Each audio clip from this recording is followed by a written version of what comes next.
पृथ्वीराज चौहान का जन्म 1149 में हुआ था और यह एक ऐसा समय था जब उनके माता पिता की शादी को कई साल बीत चुके थे। उनके आने से पहले ही उनके परिवार में कई चुनौतियां और कठिनाइयां थीं, लेकिन जैसे ही उन्होंने इस दुनिया में कदम रखा, उन्होंने अपने दुश्मनों की साजिशों को नाकाम करने का संकल्प लिया।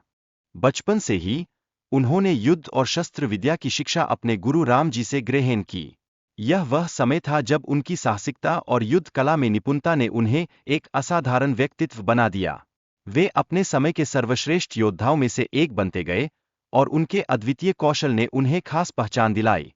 पृथ्वीराज चौहान ने शब्द भेदी बाण चलाने की कला में महारत हासिल की थी।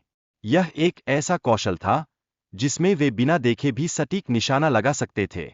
उनके इस अद्भुत कौशल ने उनके दुश्मनों को हमेशा चौकस रखा और यह दर्शाता है कि वे कितने महान योद्धा थे। पृथ्वीराज चौहान और रानी संयोगिता की प्रेम कहानी का ऐतिहासिक महत्व है। यह सिर्फ उनके जीवन की कहानी नहीं थी, बल्कि कई टीवी सीरियल्स और फिल्मों का आधार बनी है। यह प्रेम कथा, साहस और संघर्ष की दास्तान है, जिसने सदियों से लोगों का ध्यान आकर्षित किया है। राजा जयचंद की बेटी संयोगिता ने पृथ्वीराज की वीरता से प्रभावित होकर उन्हें पत्र भेजना शुरू किया। इन पत्रों के माध्यम से उनके बीच प्रेम की भावना विकसित होने लगी, जो उस समय की सामाजिक और राजनीतिक स्थिति को भी चुनौती देती थी। जब राजा जयचंद ने संयोगिता के विवाह के लिए स्वयंवर का आयोजन किया, तब पृथ्वीराज ने एक अलग योजना बनाई।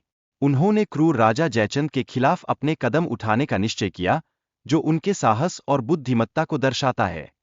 पृथ्वीराज चौहान की कुशल नीतियों ने उनके शासन को नया मुकाम दिया। उन्होंने अपने राज्य को बढ़ाने के लिए कोई कसर नहीं छोड़ी और उनकी महत्वाकांक्षाओं ने उनके राज्य को नई ऊंचाइयों तक पहुंचाया।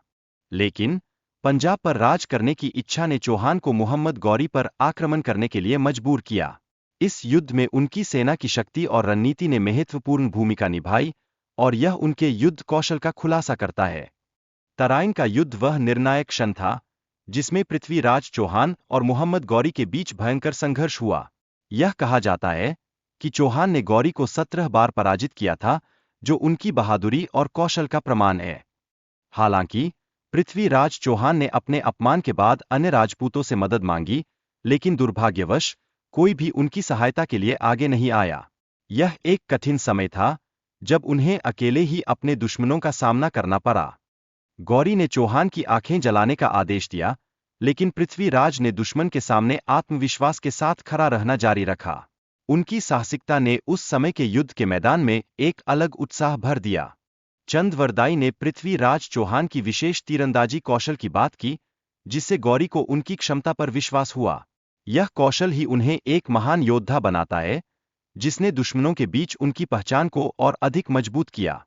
अंत में पृथ्वीराज चौहान और चंद्रवरदाई ने एक दूसरे पर बाण चलाकर अपनी जीवन लीला समाप्त की, जो उनकी दोस्ती और बहादुरी का प्रतीक बन गया। यह